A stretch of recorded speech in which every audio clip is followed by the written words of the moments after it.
y a 50 ans, le 29 janvier 1968, disparaissait le peintre Léonard Fujita. Il fut l'un des artistes les plus admirés de l'entre-deux-guerres, créant une œuvre figurative raffinée et délicate. Le département de l'Essonne s'attache à conserver et valoriser son dernier atelier, dans sa maison de Villiers-le-Bacle. Lieu de mémoire d'exception, cette maison offre aux visiteurs une perception plus intime de ce que fut la vie de Fujita. Cette année est l'occasion de mettre en lumière un patrimoine rare que l'Essonne s'attache à mettre à disposition de tous les publics. Il y a juste 50 ans, le 29 janvier 1968, Fujita mourait.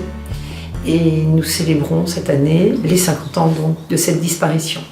À cette occasion, l'Essonne voit les choses en grand.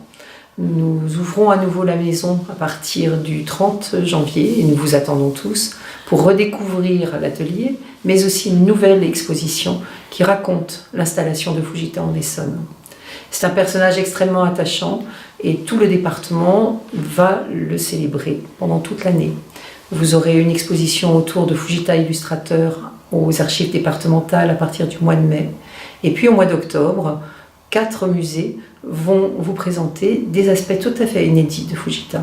Fujita couturier à Jouy-en-Josas, Fujita photographe à Bièvre, Fujita céramiste à Villiers-le-Bacle et Fujita moderne avec un face-to-face entre le Fonds départemental d'art contemporain et Fujita dans le château du Val-Fleury à Gif-sur-Yvette.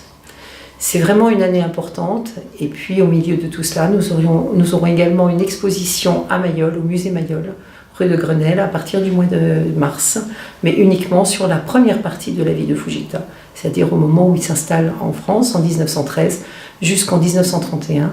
Il quitte à ce moment-là Paris en laissant derrière lui des tableaux extraordinaires qui appartiennent au département de l'Essonne et qui vont être vus pour la première fois à Paris depuis 1929.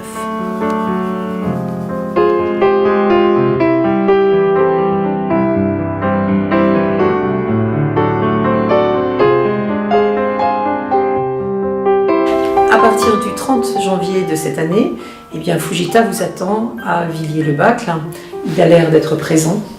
Il l'est d'une certaine façon, car nous nous souvenons tous de Fujita, et surtout à Villiers-le-Bacle, petit village non loin de Saclay, mais qui a gardé les traces de cet artiste incroyable, en particulier grâce à son dernier atelier.